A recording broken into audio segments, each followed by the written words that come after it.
Plantcast, o primeiro podcast sobre fisiologia e nutrição de plantas.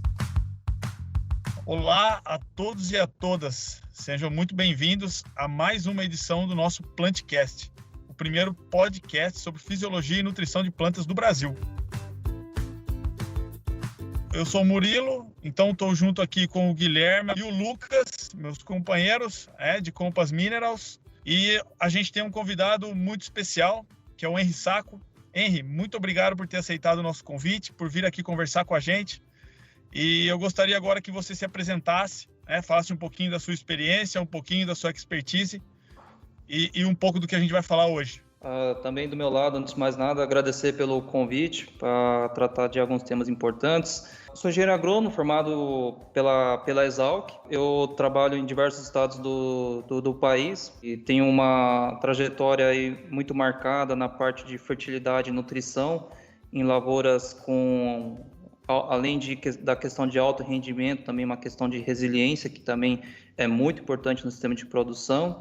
Eu sou diretor da ADK Ciência Agronômica, eu sou sócio fundador do Data Farm e eu tenho um trabalho focado na região do sul de Minas para ajudar a desenvolver aquela região também, mas eu atuo a nível nacional aí. Dentro dos trabalhos aí, eu tenho um trabalho longo aí também na questão aí de perfil de solo, manejar no seu âmbito da parte física, da parte química, da parte biológica, tá?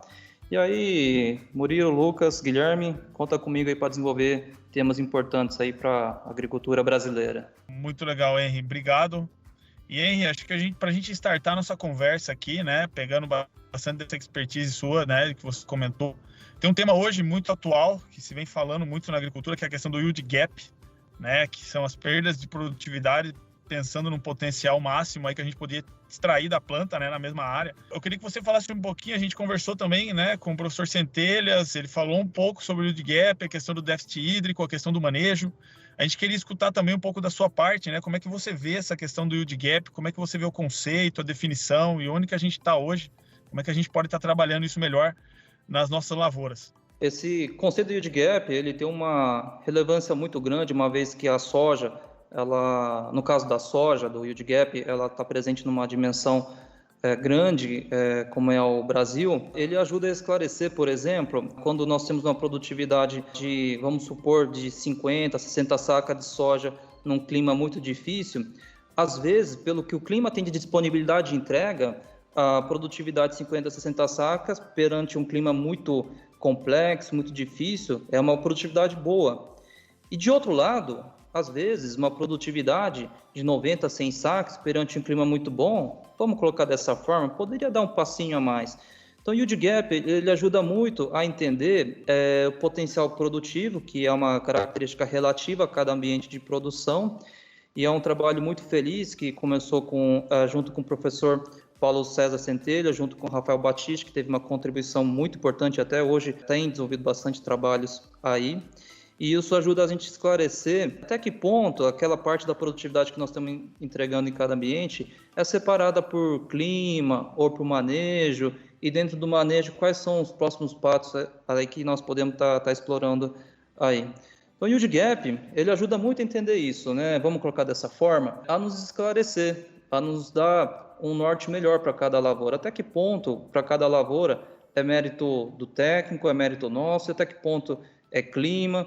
Isso, na minha leitura, ao longo dos anos, ele tem um papel tão relevante quanto a produtividade. Então, numa palavra mais do dia a dia, a gente ter a noção do qual que é o nosso futuro, até onde nós podemos estar chegando aí. É um papel assim, muito importante o yield gap hoje acessível, as plataformas digitais eles estão aí para ajudar a calcular esse yield gap. Então, é uma informação muito importante que o produtor pode ter acesso para poder entender para cada talhão dele qual que é o potencial produtivo. É uma informação muito relevante. Pensando um pouquinho no yield gap, assim, clima, manejo, vamos trazer aqui um pouco para o lado do nosso manejo. Hoje, dentre as formas que nós estamos manejando as nossas lavouras aí, teria como pontuar algum aspecto aí que seria mais relevante nesse ponto do yield gap, às vezes trazer ali para uma compactação, para o manejo de determinado nutriente?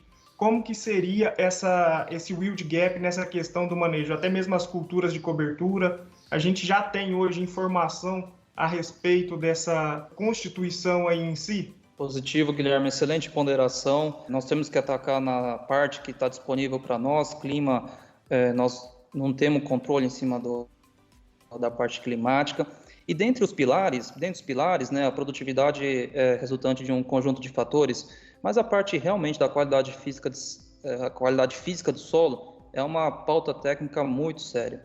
Com a introdução da segunda safra, que muitas vezes as operações mecanizadas elas são numa situação onde tem umidade no solo, isso provoca a possibilidade da questão da compactação. O nosso sistema de produção, ele tende a cada vez mais a aumentar a sua diversificação, mas nós temos muita coisa para fazer ainda. E nós temos que conviver com a mecanização, e a mecanização, o lado que ela traz de ponderação de um assunto muito sério, justamente essa questão da compactação. E a parte da compactação, muitas vezes, rouba a produtividade no nível que, quando enxergamos de modo visual, ele já é uma parte muito grave. Então, compactação, eu diria assim, ele é um pilar bastante importante. E aí, sendo isso importante, duas grandes perguntas que merecem sempre ser feito numa lavoura é a questão de, primeiro, será que a compactação que estou tendo no meu talhão, ele é um fator limitante ou não? Esse é o primeiro. E o segundo, qual que é o tamanho desse problema e quais as medidas que podemos estar adotando? Então, a questão do diagnóstico, ele tem um papel assim, muito importante. Eu vou citar quatro coisinhas assim que nos auxilia a entender o quanto que isso possa estar limitando ou não. Acima de tudo, quando se trata de diagnóstico, ele tem que ser prático. Ele não pode ser uma metodologia que seja difícil de ser feita, seja complexo. Então, dentre as opções, uma metodologia antiga que é muito utilizada é a própria resistência do solo, a resistência do solo ao crescimento radicular. Ele tem um papel muito importante. E aí cabe alguns detalhes muito importantes para fazer um bom trabalho, como a questão da umidade. A umidade boa de se fazer esse levantamento da parte física do solo é quando a umidade ele está próxima da capacidade de campo, então ela tem que ter uma umidade boa para fazer essa avaliação. E os valores que ele traz do equipamento, ele pode ser o megapascal ou quilos por centímetro quadrado. E eu vou trazer um retrato aqui, que é um primeiro passo para nós termos uma referência da qualidade física do solo de lavouras de produtividade muito boas e resilientes, que é o valor de 1,5 megapascal. Não tem esse número, vamos colocar dessa forma, exatamente muito em cima, 1 em 5. Então, por exemplo, se tiver uma lavoura, 1 em 6, ou dependendo do clima, 1 em 7, mas 1 em 5... 1 em 5 é uma excelente referência, e se as lavouras eles estão com valores abaixo de 1,5 megapascal no perfil do solo, isso é uma coisa muito importante também, até uns 60 centímetros, 70 centímetros, daí para baixo não tem impedimento físico, é muito raro os casos que tenham impedimento físico abaixo dessa profundidade. Aí não seria nem tanto oriundo da mecanização, seria uma coisa da gênese do solo, mas essas são exceções, tá? A maior parte, ele acaba sendo nessa camada até os seus 20, 30, 40 centímetros de profundidade, mas 1,5 megapascal é uma excelente referência. Se o solo ele começar a ter valores para cima de 1,5, 1,6 megapascal, então comecem a ligar o alerta. À medida que vai aumentando esse valor, pode ser um valor de impedimento físico. Sendo que valores para cima de 2 a 3 megapascal já seriam coisas muito grandes. Eu vou trazer uma referência de um número de um levantamento que nós temos feito extensivamente, já vai completar anos. Para cada 1 megapascal que nós estamos notando que nós conseguimos reduzir ele de valores graves, como estou colocando aqui em pauta, para cima de 3 megapascal, a oportunidade de ganho de produtividade é uma coisa de magnitude de em torno de seus 6 sacas de soja, podendo ser até mais. E valor de resistência do solo, como eu citei, ele é um primeiro indicativo, é uma primeira referência muito importante, é possível fazer um mapeamento com valor de resistência do solo. E um segundo item, mas muito importante, é ponderar para que tipo de argila a gente tem. Por que isso é muito importante? Quanto maior o teor de argila, ela traz uma facilidade muito maior para nós, principalmente quando o solo ele é mais jovem, da facilidade de expandir e contrair a argila. Isso tem um papel muito importante. Por quê? Essa força de expansão e contração da argila é uma força muito grande. No dia a dia, quando andamos em estrada, às vezes nós vemos o asfalto rachar. O que é o asfalto rachar? Parte é esse efeito do solo expandir e contrair. É uma força muito grande essa força. E por que isso é relevante no diagnóstico físico? Eu coloquei uma margem, né, do valor de resistência do solo de 2 a 3 megapascal. Então, o solo, quanto maior o teor de argila e maior a resistência do solo, a gente tem essa facilidade que nós podemos estar aproveitando, que é a força de expansão e contração do solo. Então, não é porque a gente vai ter um valor de 2, 3 megapascal que já vamos, numa forma pronto, direto, já entrar com uma coisa mais drástica, uma intervenção mecânica que tem seu custo, tem o seu lado positivo e tem o seu lado a se ponderar. Então, quanto maior o teor de argila, nós podemos explorar cada vez mais essa ferramenta fantástica que nós temos, e nós temos que cada vez mais ter essa preocupação em introduzir no sistema, que são raízes saudáveis, raízes de planta de cobertura. A raiz, ela vai ajudar também nesse ciclo de expansão e contração da argila, simplesmente porque ela vai ajudar a absorver a água, e quando absorve a água, o solo seca, aí vem o ciclo da água, quando vem a chuva, ele umedece. Então, esse ciclo de absorver a água, de expansão e contração, isso ajuda a trincar o solo e isso ajuda a gente a postergar uma intervenção mecânica. Então, sim, as plantas de cobertura, à medida que a gente vai colocando, vai ajudando a gente. Então, nota como eu estou colocando mais um fator ali no meio, além de resistência do solo, a parte física do solo, vamos colocar dessa forma, não é simplista, tem mais itens a serem ponderados, e a parte da argila tem um papel bastante importante aí. A questão da própria raiz, a sinalização da raiz, se tiver uma curvatura, ele também tem um papel assim, bastante importante. Se vimos para campo, abrir uma pequena trincheira, a gente notar que ela entorta já é um sinal evidente, forte, que tem uma grande limitação. Um outro que merece a gente colocar em pauta aqui também é a própria estrutura do solo. Isso nós podemos fazer isso no dia a dia. Um solo com umidade razoável, nós vamos lá com um enxadão, um equipamento para poder fazer uma pequena trincheira, tira um bloco de solo, com muito jeito, abre essa estrutura do solo, e quanto maior a sinalização da estrutura laminar, traz essa reflexão também do impedimento físico. E um indicativo muito importante para a produtividade é a espessura da estrutura granular. A espessura do teor de matéria orgânica. Esses dois componentes são bastante importantes para avaliar a parte física. E um quarto item que coloca aí para olhar e acompanhar é o próprio sinal químico do perfil do solo. O perfil do solo, quando nós temos o impedimento físico, ele também sinaliza algumas características químicas. Dentre elas, vou citar a acidez. Onde tem compactação, onde tem uma condição redutora, ele manifesta a acidez. E as duas acidez, tanto no lado do H+, quanto do alumínio. Então, muitas vezes, quando nós olhamos a acidez, não é só um problema de colocar a calcária, às vezes é um problema de o solo conseguir infiltrar água, respirar, vai para um outro lado. O outro indicador da parte química que também é muito interessante é o enxofre. Quando olhamos o perfil do solo na camada 20-40, 40-60, nós notamos que tem um gradiente muito abrupto de enxofre. Liguem um alerta. Também isso pode ser uma questão de infiltração de água. E por final, quando a situação estiver muito forte, teores muito grandes de principalmente ferro e depois manganês. Quando tem uma situação como essa, uma condição muito redutora e também uma condição de impedimento físico. Então, note que, bem assim, preto no branco, coloquei 4 itens. E se nesses 4 itens, checar e rechecar, nós estamos enxergando que estamos em um impedimento físico, cabe depois para a gente estudar com muito zelo a questão do planejamento. E eu vou colocar aqui um ponto muito importante. Uma vez que a gente encontrar problema de impedimento físico, não ter pressa em sair já resolvendo, a parte física tem que ter muita cautela, tem que ter planejamento. Isso eu digo por quê? Primeiro, será que subsolagem responde? Será que planta de cobertura já vai resolver o nosso problema? Quais plantas de cobertura?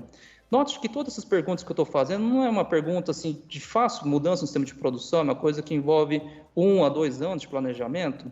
Então, a parte física ele tem um papel muito importante para poder ter esse planejamento, ter essa calma.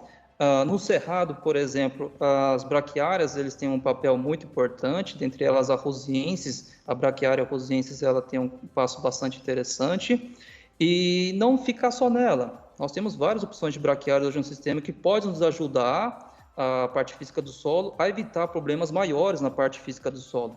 Eu vou citar, por exemplo, a Charaes, MG5, uma braquiária que tem uma qualidade de raiz para a parte física do solo 3 vezes melhor que a rosiensis. Ele é muito mais forte nesse sentido aí para melhorar a parte física. Ele tem suas ponderações, ele é uma braquiária mais difícil de semear, é uma braquiária mais difícil de se plantar em cima, ele é mais técnico, é mais difícil de secar, mas ele tem esse lado bom. Um outro, por exemplo, que ficaria no meio termo, e nós estamos olhando com bastante carinho que possa ser uma braquiária muito interessante, é a braquiária braúna. A braúna, ele está lá no meio. Não é a rusiensis com a sua raiz mais fraca, ele é uma raiz mais forte, ele vai conseguir avançar um pouco mais no fio. Então eu estou colocando essas opções que tem várias plantas que a gente pode nos ajudar para introduzir um sistema de produção até entrar numa situação mais grave. E caso tenha uma situação grave de compactação, o planejamento aí da questão da subsolagem, ele tem um papel muito importante. E eu diria, a questão da umidade merece olhar com muito zelo. Por que isso? O momento do ano que a gente tem a maior disponibilidade para fazer as operações mecanizadas é o momento que está seco. É o julho, é o agosto. São algumas situações que às vezes colhe a segunda safra, tem uma umidade, dá para fazer uma operação. Então a facilidade do sistema de produção que a gente tem para fazer intervenção mecânica, ele é uma contramão do lado que a gente tem da parte da mecanização. E qual que é o risco quando você entrar uma operação mecanizada, numa situação de muito seco? É justamente a questão do torrão. Depois que você faz o torrão no sistema de produção, para quebrar ele, é muito esforço. O torrão, quando você destaca do solo e seca, a tendência com o tempo é secar o meio do torrão. Aí, para voltar a reumedecer esse meio do torrão, leva bastante água para poder estar reumedecendo. Isso acaba sendo uma parte assim difícil, né? E aí a questão do momento acaba sendo assim bastante importante para nós estarmos entrando aí. Mais uma vez diagnosticado o problema, é os números que eu citei. Se tem problema no solo, você entrar com uma intervenção mecânica, nós vamos ter uma oportunidade aí de conseguir agregar e ganhar produtividade aí. Mas eu queria tratar um pouco da questão também de evitar o problema, né? Eu acho que esse também é um assunto bastante interessante aí também. A parte física do solo, nós temos muita ferramenta para conseguir resolver o problema. É uma parte muito importante também nós acompanharmos alguma estratégia para não deixar o problema acontecer. Se nós temos compactação hoje é porque nós permitimos que o nosso sistema de produção causasse e tivesse essa compactação. Então eu vou colocar um item assim muito importante, que é a questão da matéria orgânica. A matéria orgânica, ela nos ajuda a dar essa característica do solo expandir e contrair o solo. Essa força dela está dependente da matéria orgânica. Solos, como quando tem muita boa matéria orgânica e tem muita palha, tem esse efeito meio colchão, a mecanização vem, ele pressiona, mas depois ele volta, ele aumenta essa facilidade de aguentar a parte da compactação. E quando olhamos com zelo a questão do perfil do solo, vamos notar que a gente tem um grande desafio. A camada mais fácil de colocar matéria orgânica é a parte de cima, que está ali. E, no entanto, quanto mais vamos aumentando matéria orgânica, o limite é a argila. Então, chega uma hora que a argila começa a se saturar de matéria orgânica, tanto que nós temos essa relação de teor de argila com matéria orgânica, que é uma parte bastante importante, e a oportunidade acaba sendo aonde? À medida que vai descendo o perfil do solo. Então, quando pegamos a camada 0,10 centímetros de profundidade, 10, 20, 20, 40 centímetros de profundidade, nós notamos que nós temos o mesmo perfil, o mesmo jeitão de argila, com exceção dos argissolos, né? Mas os latossolos têm essas características. Eles têm os perfis semelhantes de argila, mas o teor de matéria orgânica, para poder evitar a compactação, ele vai diminuindo à medida que vai aumentando o teor de matéria orgânica. Então, a questão da matéria orgânica, ele acaba sendo importante nesse caso para evitar a compactação. E note que a compactação normalmente ele está ocorrendo, não é à toa, numa camada onde tem baixo teor de matéria orgânica, que é exatamente aonde? 10 a 30 centímetros de profundidade, ou 20, 40 centímetros de profundidade. Então, a introdução da questão da matéria orgânica no sistema de produção, com as plantas de cobertura que citei, quando tiver muito problema muito grande, infelizmente, tem que entrar com uma intervenção mais forte para poder restabelecer o sistema de produção, acaba sendo um papel muito importante. E cabe também o quê? Que isso vai ajudar a aumentar a matéria orgânica, isso vem também. A questão aí de correção do solo, a questão de micronutrientes aí também tem um papel bastante importante aí. Com relação a essa oportunidade, né, de ganhar produtividade, a proteção de plantas é primordial. Se a gente tem um programa robusto de proteção de plantas que consegue aumentar, que seja seus 3% a mais de controle no complexo de doenças, e nós estamos nesse caminho de aumentar o potencial produtivo, então note que 3% no ambiente de 50 sacas é um número. 3% de 100 sacas é um número maior. Então, essa questão de a gente dar segurança para o manejo fitossanitário é muito importante. E o dia a dia, ele é um dia a dia curto na lavoura, ele tem um período muito curto, tem muitas operações, então é muito comum essa prática de a gente colocar mais nutrientes dentro de uma caldo. E a minha grande reflexão não é só questão de a gente ter algum problema de fito numa lavoura, mas é reduzir a questão da eficiência do manejo fitossanitário também. Então, essa parte da parte de nutrição de alta qualidade, ele tem essa segurança para a questão da calda, para proteger a questão fitossanitária, e a questão também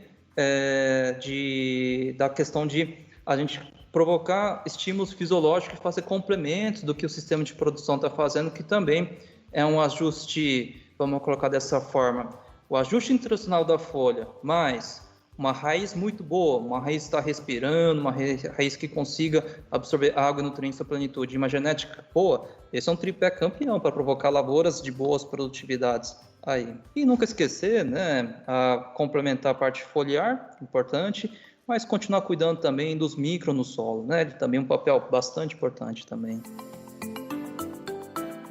Então, continuando, deixa eu perguntando assim, né, falamos, né, dessa questão do manejo, você falou muito bem nessa questão do ambiente de produção, né, de se olhar o ambiente de produção para a gente buscar, né, essa melhor condição para a planta desenvolver e, consequentemente, maior produtividade. Você falou dos nutrientes, né, do balanço dos nutrientes.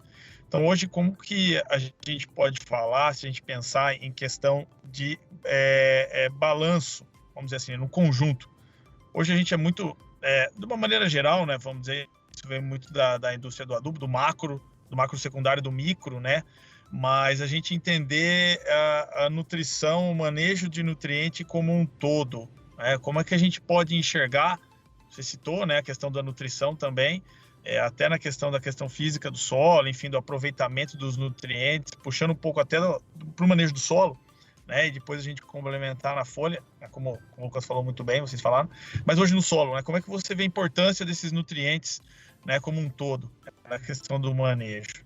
Excelente pergunta, Murilo. Com a questão do equilíbrio nutricional, ele tem um papel fundamental, né? A preocupação dos técnicos no potássio, cálcio, magnésio, por exemplo, é uma preocupação frequente.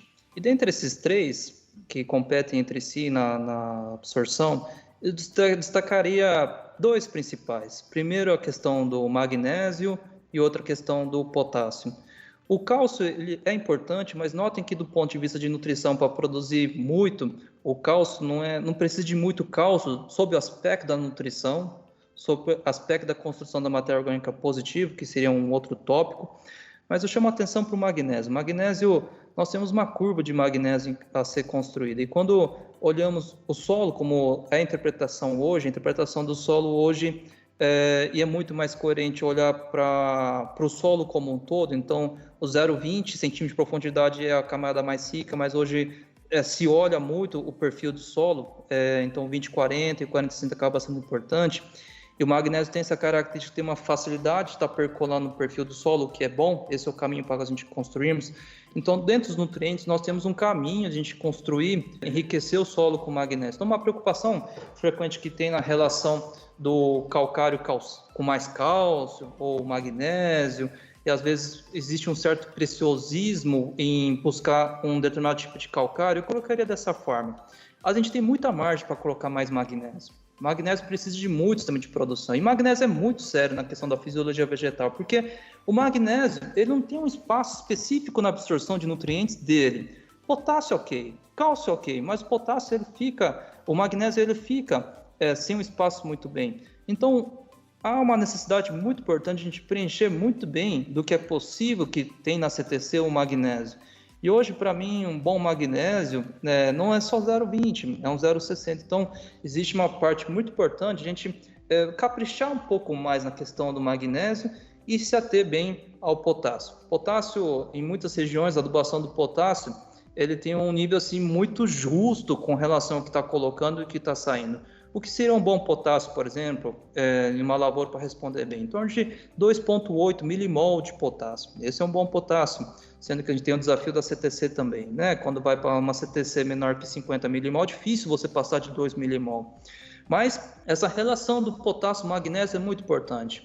Primeiro, dar o cuidado do magnésio para a gente ter em preencher o magnésio na questão do perfil do solo, e o potássio justamente pelo seu papel bastante importante. Aí eu já coloquei assim uma trava aí, né? 2,8 milimol.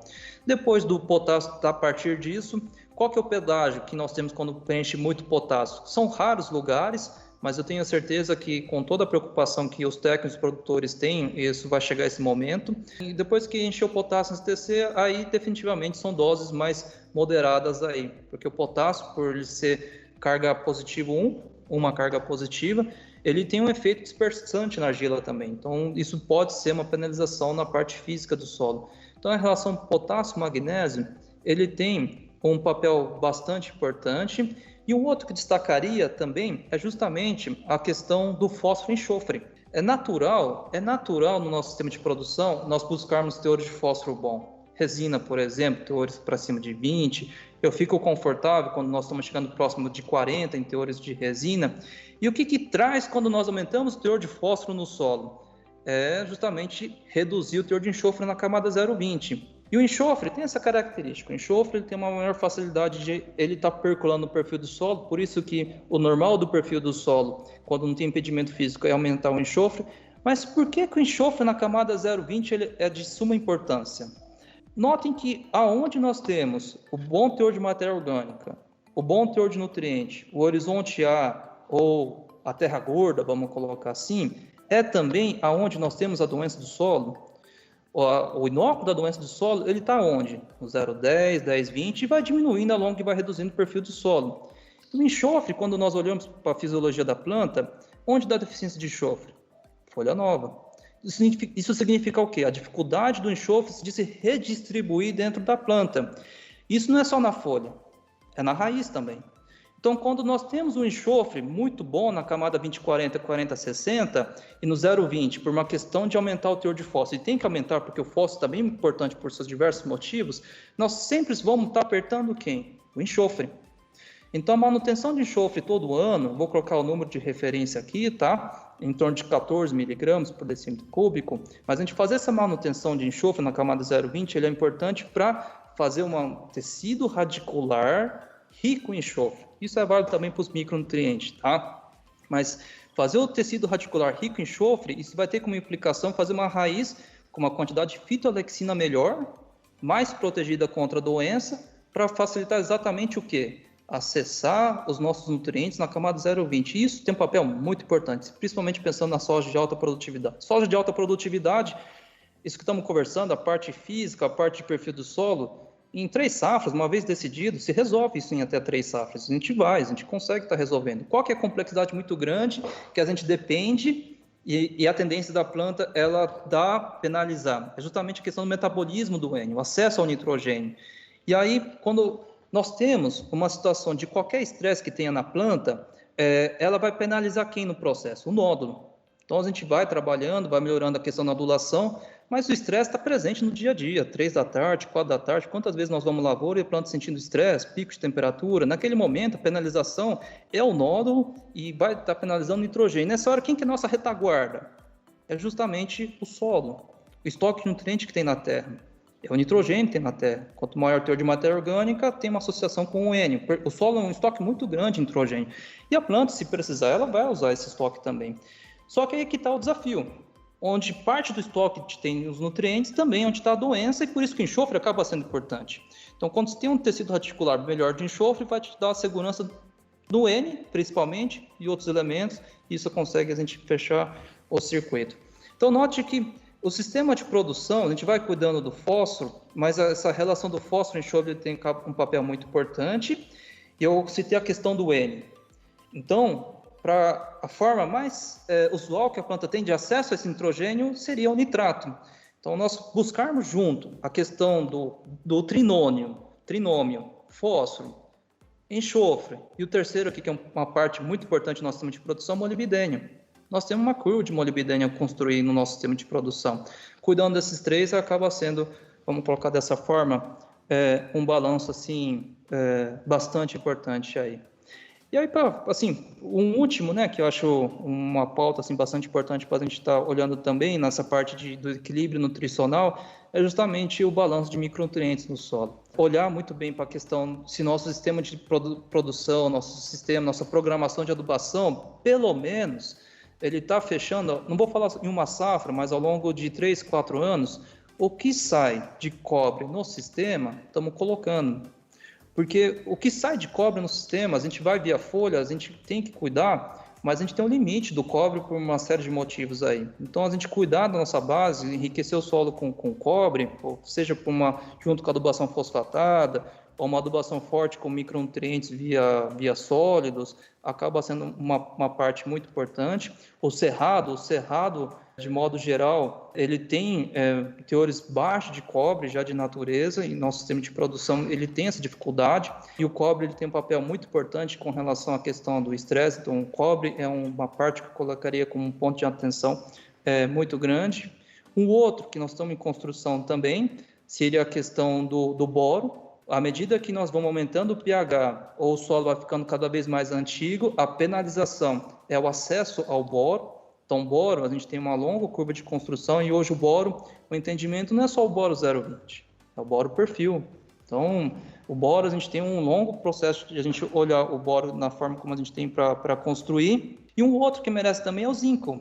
O zinco, por seus diversos motivos, e ele vai tanger também a questão de uma raiz mais saudável, cabe a mesma linha de raciocínio da dificuldade de se redistribuir, como citei do enxofre, né? O enxofre tem essa dificuldade de se redistribuir dentro da planta. Os micrometálicos também têm essa natureza, como o zinco. Então, o tecido radicular bem nutrido com zinco, ele vai ter como implicação também uma raiz que consiga tolerar mais a questão do ataque a doenças, por causa justamente da capacidade de melhorar a permeabilidade da membrana celular. O zinco vai ter essa facilidade muito importante de estar fazendo a manutenção. Então, enriquecer o solo com zinco também acaba sendo um papel muito importante para a gente facilitar com que a planta tenha todas essas etapas do acesso ao nutriente também. E notem como também você vai aumentando o fósforo, qual que é a penalização também é o zinco, tem essa relação bastante importante também. E o zinco, vamos colocar numa interpretação no contexto hoje, que faz bastante sentido. O zinco, perfil de solo, então 0,10, 10, 20, ok, mas também o 20-40, tenho notado assim, que é uma parte bastante importante, e esse vai ser o nosso grande desafio na questão de perfil de solo. O zinco, ele tem uma só dificuldade de se redistribuir dentro da planta, e no solo, ele tem uma dificuldade enorme de redistribuir também. Então, construir perfil de zinco vai ser um grande passo, um passo bastante importante aí. Eu tenho notado quando você tem um perfil de zinco bom, o que ajuda justamente a durabilidade dos cotilédones. Quando tem um bom zinco, cotilédone, ele consegue segurar mais tempo na lavoura, isso é sinal de uma planta bem nutrida, além da questão da nutrição e outros fatores aí. Mas eu destacaria esses pontos, Murilo, com relação ao enriquecimento de micros, tá? São pontos chaves. E certo de que, cuidando bem do magnésio, primeiro, magnésio não foi à toa que coloquei. Magnésio, a gente tem uma curva de construir e pode passar um pouco o magnésio aí, não tem tanta preocupação. São muito raros os lugares do país que a gente tem um bom magnésio. E por isso que a pauta, apesar de ser um problema já consciente de todos nós entre os técnicos, o calcário continua sendo uma pilar bastante importante. O calcário tem várias funções, além de corrigir a acidez, parte dele é a nossa fonte mais eficiente em ter a questão do magnésio ao longo do tempo aí. E a questão do fósforo e enxofre, essas duas combinações aí também que merecem a gente estar olhando, e o potássio, né, que citei aí, essas primeiras que eu citei aí, de um assunto assim, mas muito importante, Murilo. Interessante as suas colocações, Henrique. E aí a gente consegue agrupar isso muito bem quando pega os micronutrientes. A gente consegue ver essa dinâmica do sistema de produção como um todo. Então a gente consegue melhorar de forma considerável essas fontes. Então vê que não é tão simples igual a gente pensa, né? Que o sistema é muito maior e muito mais complexo.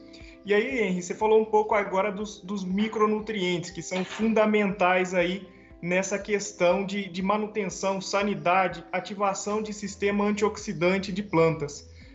Quais as formas que você hoje tem visto, o que você tem recomendado aí nos seus clientes para ser feito?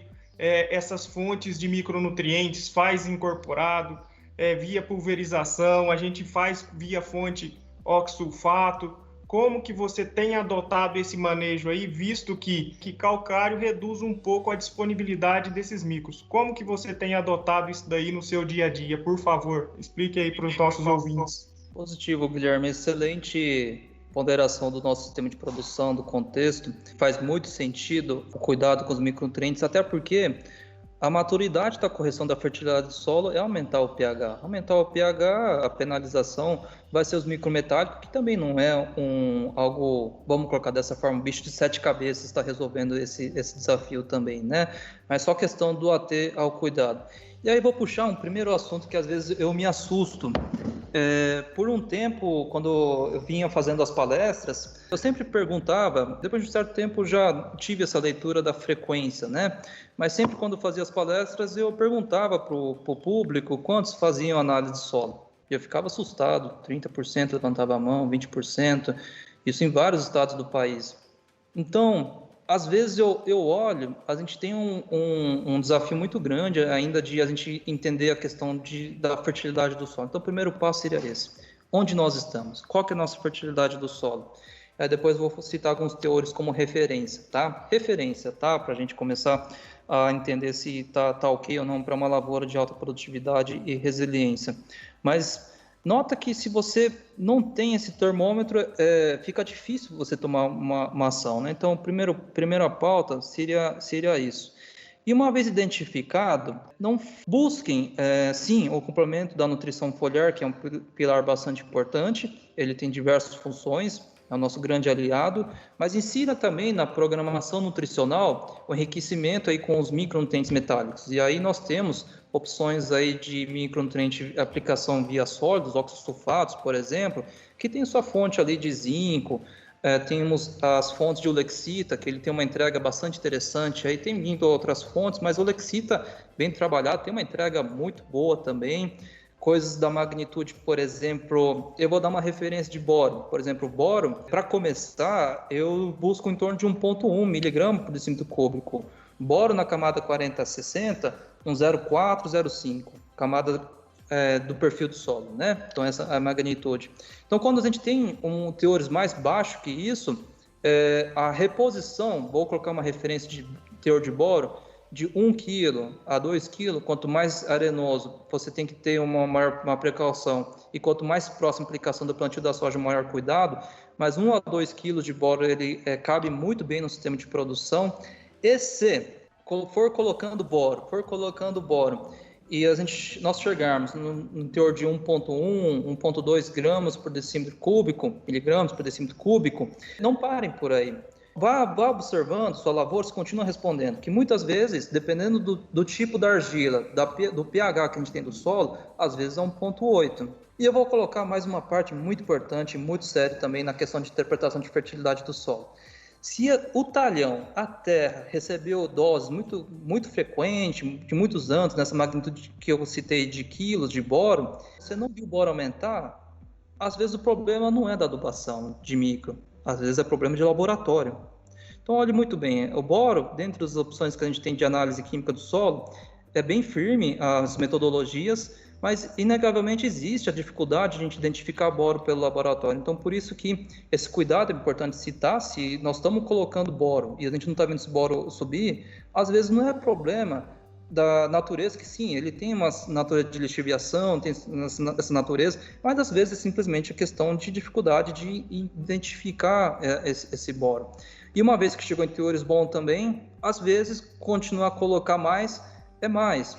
E isso é muito importante, porque enriquecer o solo com micronutriente, diferente da parte física que eu citei, que é um planejamento de 1-2 anos, enriquecer o solo com micronutriente é muito mais prático do que essa parte que eu citei do planejamento físico do solo. Se está na mão, é questão de aplicar. A segunda pergunta é se o solo responde ou não, a lavoura responde ou não, se está na nossa mão, mais do que nunca. Merece a gente tomar esse cuidado e estar colocando, tá? Então, boro nessa magnitude aí, ele tem feito muito sentido, e aí dependendo de como a lavoura mostrar, os complementos de boro biofoliar são muito bem-vindos, cabe interpretação, né? Não é algo simplista, a nutrição foliar existem vários pontos para se ponderar, mas essa base bem feita, e essa base bem feita é interessante que ele dá residual ao longo dos anos também, não é para uma safra, ele dá ao longo de 3 safras, ele acaba sendo bastante importante.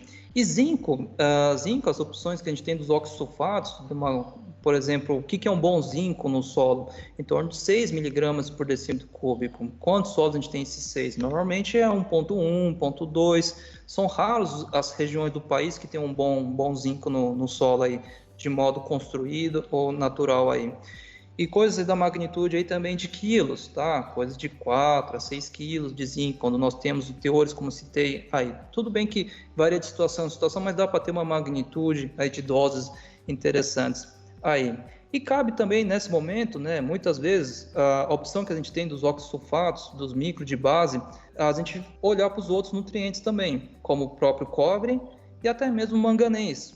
O manganês tem sua mobilidade no solo, mas se o manganês estiver muito baixo, merece a gente estar enriquecendo o solo com manganês também. Isso vai ajudar a estar construindo ele por uma série de motivos aí, como o próprio crescimento radicular, quando a gente vai melhorando manganês dentro das raízes, isso depois de resolver a questão do alumínio, todos os outros fatores, raízes bem nutridas de manganês é importante para preservar a divisão e crescimento dela, a expansão dela. Então, essa oportunidade que a gente tem, uma vez que o solo mostrou a demanda de enriquecer com micronutrientes, fazer um tapa geral e a gente enriquecer geral todos esses nutrientes, acaba sendo uma oportunidade bastante interessante aí.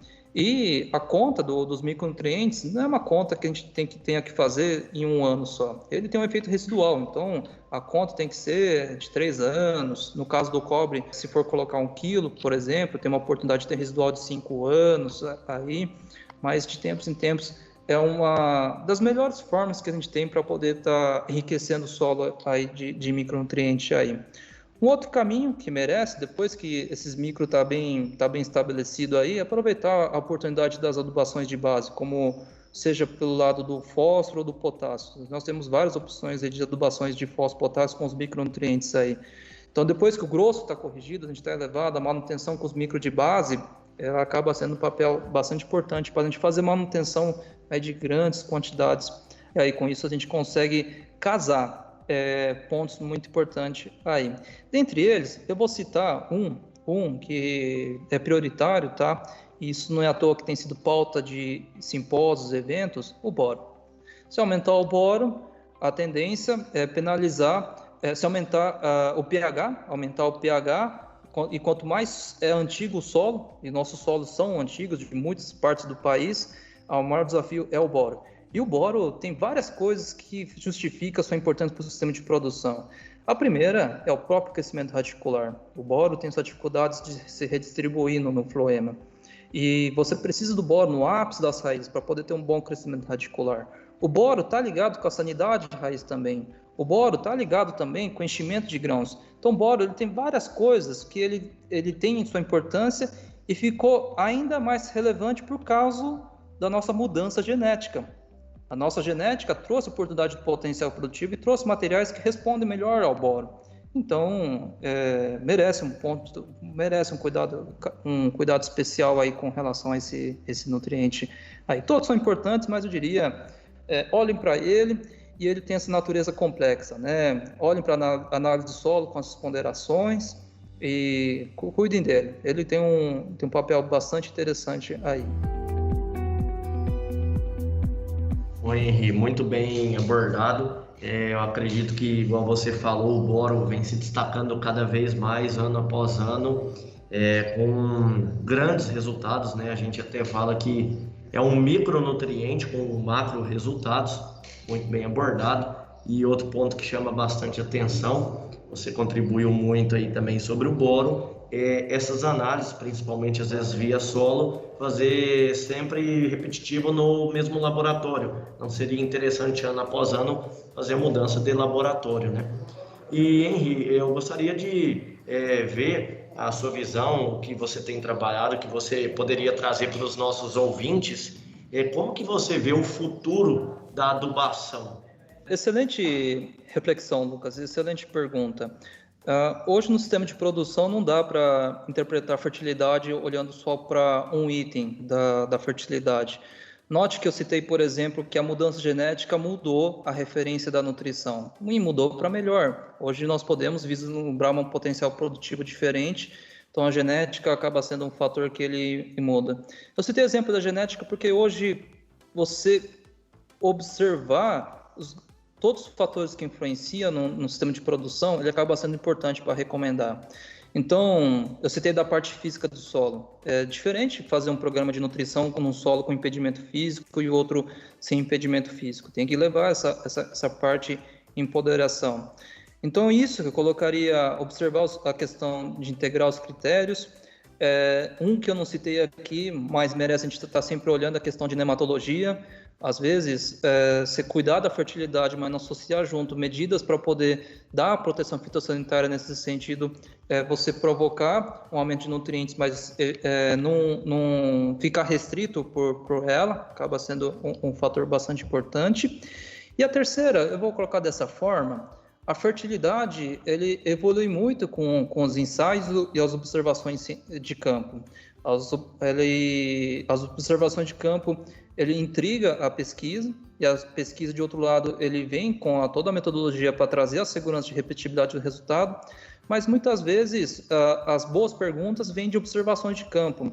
Então, sendo isso, uma sistemática que eu vejo bastante interessante, nutrientes como de natureza de carga negativa, ou como a natureza que é o boro, fazer interpretar junto o solo, vai olhando o solo, a análise química do solo, a análise física do solo, a análise biológica do solo, quanto que o solo está vivo, e você, ao atingir um certo patamar, provocar pequenas variações no solo, uma faixa de 6 metros por 10, por exemplo, 6 por 10 metros, colocar mais 2 quilos de boro na forma do elemento e acompanhar durante a evolução da lavoura, se aquela sua lavoura ele está evoluindo, está mudando, e se for mudanças que você consiga enxergar de longe, vamos colocar isso, você enxerga essa mudança do carreador, uma coisa que se destaque, não tenha dúvida que às vezes, por uma série de motivos, aquela sua terra, ele responde mais ao elemento. E eu coloquei justamente os elementos mais complexos de interpretação para poder provocar. E se ele responder, tem algo muito valioso na mão. Questão de enriquecer nutriente no solo é uma questão de atitude, isso é muito prático. Então, se o solo continuar respondendo ao boro, continue colocando boro ao longo dos anos, vai estar evoluindo a sua lavoura. Isso eu diria para o boro, isso eu diria também para outros elementos de carga negativa aí, tá? Mas essa metodologia de a gente olhar para todo o aspecto do solo, o perfil do solo, a parte bastante importante. Às vezes, o 0,20 te dá orientações bastante importantes, mas a interpretação, quando você tem a fertilidade do solo no sentido químico ou físico, a parte física ou a biológica no perfil do solo, até 1 metro. Hoje, toda lavoura que interpreto, eu tenho 1 metro na palma da mão, 1 metro de perfil do solo, a interpretação fica totalmente diferente. Às vezes, o 0,20, perfeito, tá? Em todas as situações que estamos buscando. Mas se o 20-40 tiver arrebentado, uma grande penalização que vai ter é no momento do estresse hídrico. E no momento do estresse hídrico vai ter o que é muito importante? Luz. E quando você tem luz, você vai ter o desafio, muitas vezes, do estresse hídrico, que é a questão de falta de água e aumento de temperatura, e que você consegue conviver com um 20-40, 40-60, 80 metros, muito bem construído. Então, note que quando você tem um 0,20 muito bom e um perfil do solo bem construído, a entrega das lavouras vão ser diferentes aí. Então, essa integração de você enxergar o solo como um todo, em seus diversos aspectos, e provocar essas variações sistemáticas, organizadas, na minha leitura, hoje é o próximo passo que a gente tem para construir a fertilidade dos solos. Muito bom, muito legal, excelentes informações, muito ricas. Como a gente faz com todos os nossos convidados, gostaria de deixar para você também, você gostaria de deixar uma mensagem final para os nossos ouvintes? Uma ponderação que eu colocaria assim, que é o próximo passo de todas as lavouras, a questão do diagnóstico. Problemas conscientes. Não que vamos resolver tudo em uma safra mas que uma vez com um problema consciente vai existir um plano. E o oposto, um problema inconsciente, o plano nunca vai vir. Então, primeira questão é a questão da consciente, uma agricultura consciente, a questão da questão do diagnóstico. Seria essa um pilar assim bastante importante. E um mestre uma vez disse para mim, o senso de observação. O senso de observação em campo, ele é violento, ele é fantástico. Tá junto na lavoura, tá observando, e aí com isso a lavoura nos dá sinais bastante importantes para nós darmos os próximos passos do sistema de produção. E assim caminhamos, pessoal, para mais um fim, do mais uma gravação do nosso Plantcast. Agradecer novamente, ao Henry pelas preciosas e ricas informações. Agradecer ao Guilherme e ao Lucas por estarem aqui com a gente hoje, contribuindo muito toda essa discussão. Deixo um abraço a todos e até a próxima. O Plantcast é uma produção da Compass Minerals Plant Nutrition. A gente inova e nutre. O agro cresce.